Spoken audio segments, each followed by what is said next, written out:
வசனம் படிக்கலாமா? எல்லாம் பைபிள் எடுத்துக்கோங்க.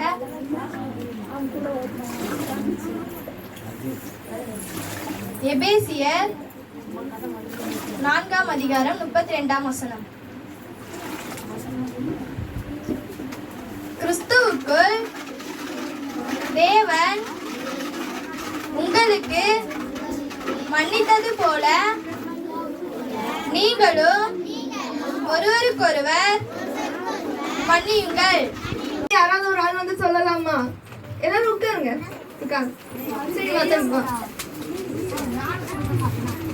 ஆக்ஷனோட சொல்லுவியா? சரி சொல்லுவா. கிறிஸ்துவுக்குள் தேவன் மன்னித்தது போல நீங்களும் ஒருவருக்கு ஒருவர் மன்னியுங்கள். எபேசியர் 4 அதிகாரம் 32 வசனம். தம்பி கிஃப்ட் வாங்க. தம்பிக்கு எல்லாரும் ஒரு விபிஎஸ் கிளாப் பண்ணுங்க. சூப்பர். கிறிஸ்துவுக்குள் தேவன் உங்களுக்கு மன்னித்தது போல ஒருவரை ஒருவர் நீங்களும் ஒருவரை ஒருவர் மன்னியுங்கள். எபேசியர் 4 அதிகாரம் 32 வசனம். சரி கனிஷ்காக்கு எல்லாரும் விபிஎஸ் கிளாப் பண்ணுங்க.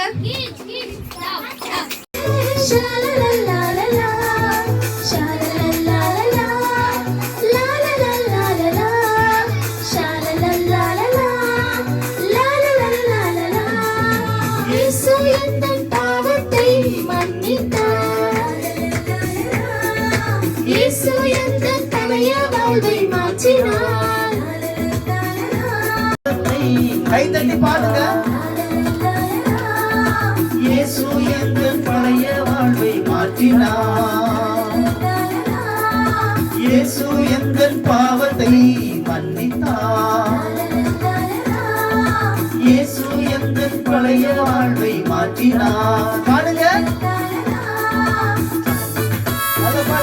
கைதட்டு.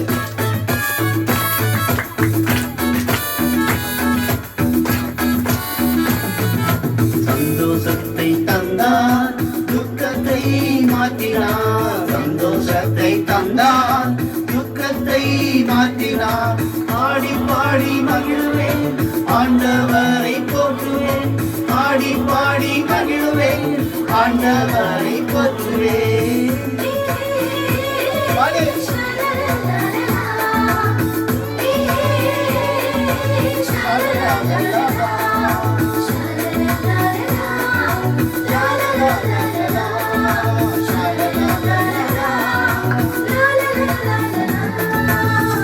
இந்த பாட்டு எத்தனை பேருக்கு பிடிச்சிருக்கு?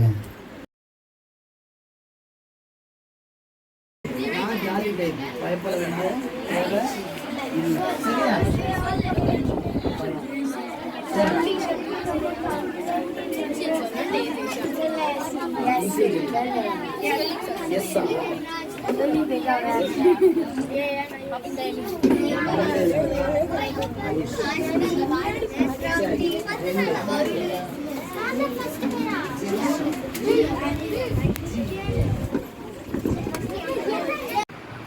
அடைக்கலம் குருவிகள் போல குருவிகள் பார்க்கிலும் நீங்கள் விசேஷமாய் இருக்கிறீர்கள். மத்தேயு 10 அதிகாரம் 31 வசனம். அநேகம் அடைக்கலம் குறிகளை பார்க்கிலும் நீங்கள் விசேஷத்தவராய் இருக்கிறீர்கள். அன்பின் பரலோக தகப்பனே, இயேசுப்பா இந்த மாலை வேலைக்காக நாங்கள் நன்றி செலுத்துகிறோம் தகப்பனே. இயேசுப்பா மட்டும் நடத்தின எபினேசரே சோத்திரம் சோத்திரம். இயேசுப்பா இந்த நல்ல நாளுக்காக உங்களுக்கு நன்றி செலுத்துகிறோம் தகப்பனே. இயேசுப்பா இந்த நாள் வரை எங்களை கண்மணி போல காத்தீரே, நன்றி தகப்பனே. இயேசுப்பா சோத்திரம் சோத்திரம். இயேசுப்பா இந்த பிள்ளைகளை ஒவ்வொருவரும் உங்களுடைய கரத்தில் ஒப்பு கொடுக்கிறோம் தகப்பனே.